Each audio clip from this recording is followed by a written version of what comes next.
Olá pessoal e bem-vindos a mais uma análise. Hoje a gente vai entrar de cabeça num dos temas mais delicados e complexos do direito de família moderno. Com base em muita literatura jurídica e psicológica, nós preparamos um raio-x profundo e super imparcial sobre a alienação parental no Brasil. A ideia aqui é diagnosticar o problema, entender de verdade como os mecanismos funcionam e, claro, explorar as soluções que a lei oferece para proteger as crianças. Tudo isso focando estritamente nos dados e na legislação, combinado? O nosso roteiro de hoje é bem direto. Primeiro, o que é alienação parental? Segundo, ações e omissões. Terceiro, a dinâmica materna. Quarto, prevenção e parentalidade saudável. E quinto, as medidas jurídicas. Bora lá? Então, ponto número 1. O que é a alienação parental? Vamos entender o alicerce de tudo isso. Pela Lei 12.318, lá de 2010, a alienação parental é basicamente aquela interferência na cabecinha da criança ou do adolescente, feita de propósito por um dos pais para que o filho repudie o outro. O pulo do gato aqui é o seguinte: a lei brasileira entende que isso é uma forma real de abuso moral. Não é só uma briguinha de ex-casal, sabe? É uma violação gravíssima do direito da criança de ter uma convivência saudável com a família. Exatamente. E tem uma diferença técnica crucial aqui que a gente precisa pontuar. É super comum o pessoal confundir o ato em si com a síndrome. A alienação parental, que a nossa lei pune, é a conduta, é aquela estratégia abusiva de quem está alienando. Agora, a síndrome de alienação parental, que é um termo lá dos anos 80 do Richard Gardner, é o resultado final. São os sintomas que a criança apresenta quando já foi manipulada e passa a rejeitar o outro lado de verdade. O bacana da lei brasileira é que ela permite barrar o problema logo no ato, bem antes da síndrome se cristalizar. Certo, indo para o nosso ponto 2. Ações e omissões caracterizadoras. Saindo um pouco da teoria, como é que isso acontece no dia a dia? É muito importante notar que o abuso não é feito só de ataques abertos. Claro, existem as ações diretas, tipo difamar o ex na frente da criança ou mudar de cidade do nada só para inviabilizar o contato. Mas também temos as omissões deliberadas, que sinceramente costumam ser muito mais invisíveis e perversas. É aquela coisa de esquecer de avisar sobre a reunião do colégio, esconder que a criança está doente, ou simplesmente não passar o telefone quando o outro liga. Isso vai marginalizando o outro genitor, transformando ele num verdadeiro estranho para a própria família. E aí a gente chega no que os especialistas costumam chamar de a arma nuclear das varas de família, as falsas denúncias de abuso sexual ou maus tratos. Isso é literalmente jogar uma bomba. Por quê? Porque qualquer alegação dessas faz a justiça suspender as visitas imediatamente, por pura precaução. O pai ou a mãe que vira alvo é criminalizado na hora e o vínculo com a criança é cortado do nada. Isso pode durar anos e causa um estrago emocional quase sempre reparável, mesmo que depois a perícia prove que era tudo mentira. O que nos leva ao ponto 3, a dinâmica materna. Vamos analisar agora a questão de gênero por uma lente puramente sociológica.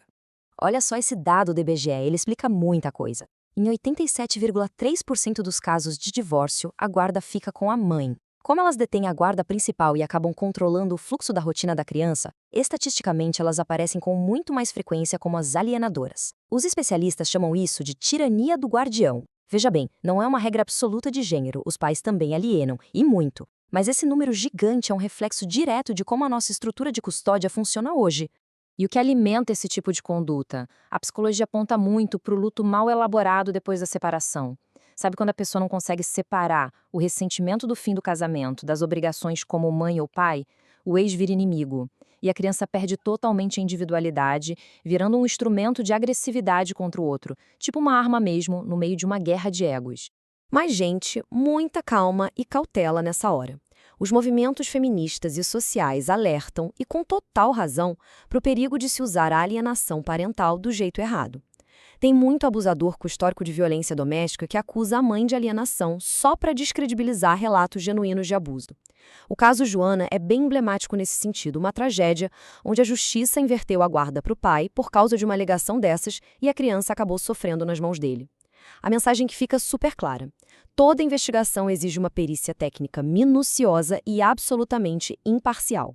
Bom, indo para o nosso ponto 4, prevenção e parentalidade saudável. Como a gente consegue evitar que o problema sequer comece? A nossa principal linha de defesa, que virou regra no Brasil desde 2014, é a guarda compartilhada. Ela existe exatamente para quebrar esse monopólio de controle por uma das partes. Quando você divide as responsabilidades de verdade, o espaço para essas manobras de isolamento despenca. E na parte prática, o grande antídoto é estruturar um bom plano de parentalidade. Dá para combater quase tudo com regras claras. Se um dos lados costuma dificultar a comunicação, a solução preventiva é exigir canais digitais com histórico de mensagens. Se a pessoa tem o costume de omitir dados médicos, o plano impõe regras de transparência com peso judicial. Acordos bem amarradinhos fecham a porta para qualquer tipo de manipulação. E, finalmente, nosso ponto 5, medidas jurídicas e sanções. E quando a prevenção não dá conta? Quais são as armas que o Estado oferece contra esse abuso? Todo litígio tem uma escalada bem previsível. O negócio começa com aquele término cheio de atrito, evolui para omissões silenciosas, chega nas denúncias extremas sem pé nem cabeça e aí culmina na formalização de tudo na justiça. A partir desse momento, o judiciário entra pesado, com visitas assistidas, terapias obrigatórias, até chegar na mudança de guarda para tentar trazer a paz de volta. E para quebrar esse ciclo abusivo, a lei dá para os juízes uma escadinha de sanções. Começa mais leve, com uma advertência judicial formal. Aí pode pular para a aplicação de multas que dói no bolso. Passa pela ampliação da convivência a favor de quem estava sendo cortado da vida da criança. Pode exigir o acompanhamento psicológico para a família inteira. Até chegar na medida mais extrema de todas, que é a inversão completa da guarda, justamente para tirar a criança do foco do abuso. É legal entender que todo esse peso judicial segue uma única bússola, o princípio do melhor interesse da criança.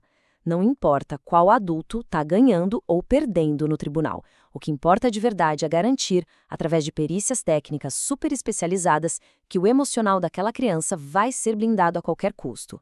E para a gente fechar nossa análise de hoje, eu queria deixar essa provocação para todo mundo refletir. Como a gente garante que a dor de uma separação nunca, em hipótese alguma, custe à criança o direito dela de receber amor dos dois pais? Proteger a infância é dever de todos nós, da sociedade ao judiciário.